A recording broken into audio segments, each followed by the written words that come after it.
So thank you, Mr. Chairman. And Mr. Chairman, I agree with you. I think the independence of the Fed is absolutely paramount. But we cannot ignore the elephant in the room, and that is that President Trump has launched an all-out assault on the independence of the Federal Reserve. Dr. Miran has said that, quote, to pretend that one can easily shift between highly political and allegedly non-political roles without letting political biases inform policy is at best naive and at worst sinister. So that's what you're about to do, go from a highly political role to a non-political role.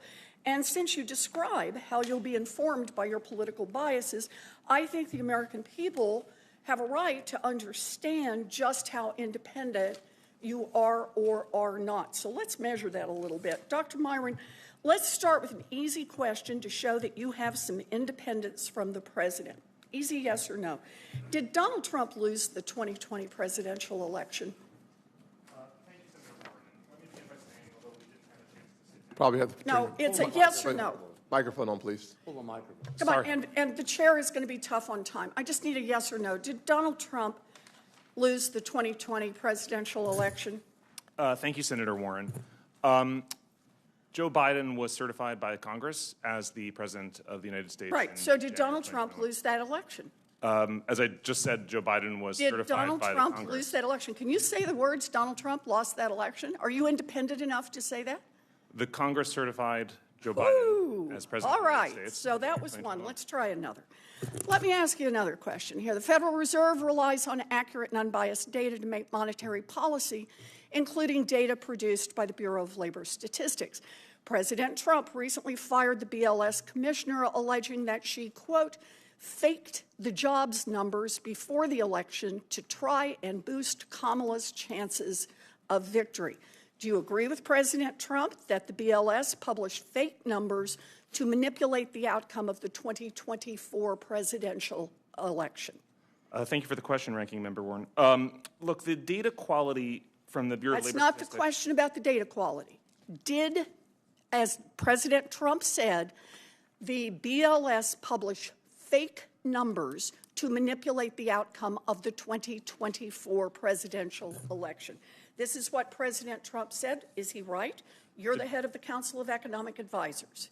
The Bureau of Labor Statistics data on various measures has deteriorated steadily in quality over time. I understand that you may have questions about the data quality, but I want to remind you that when the data seemed to show that Donald Trump's jobs numbers were doing well, I didn't hear you say a single word about problems with data quality. The only time you started questioning data quality was when the numbers started showing that Trump's economy was headed in the wrong direction. So let me ask you the question for the third time. We want to understand your independence. Donald Trump stated that the BLS faked the job numbers before the election to try and boost Kamala's chances of victory. Do you agree with that, yes or no? The Bureau of Labor Statistics did not take corrective action to improve the quality of steadily Do deteriorating you agree data. with the statement that they faked numbers? I believe that they were complacently allowing the data to continue Do you have deteriorate any in quality. evidence that they faked numbers? Well, as I said a moment ago, the data have steadily deteriorated in quality, and I'm happy Okay, to in give other some words, examples of just how two that has straightforward questions about your independence, and you've blown both of them. So let's shift to the inflation caused by President's economic policies, which you've had a key role in designing. You've claimed, for example, that consumers thus far have not seen any material macroeconomic increase from tariffs at all. Your statement. The numbers do not back you up. Since January, cost of groceries is up, cost of utilities is up, cost of housing is up, cost of back-to-school shoes is up, cost of backpacks and baby strollers up. Dr. Miran, the data say that costs for basic necessities are going up. But it's not just the reported numbers. Fed Governor Waller, who President Trump appointed, private sector forecasters, small businesses, and families are all telling us that the costs are up. Do you think those families and data experts are lying?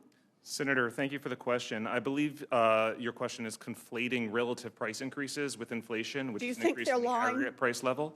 There has been no detectable increase in the aggregate price level as a result of tariffs. You know, there have Dr. been relative Miran, price changes, you as have there made always are. clear that you will do or say whatever Donald Trump wants you to do or say, and that may work in a political position, but it takes an axe to fed independence and will make life far more expensive for American families. I apologize for going over.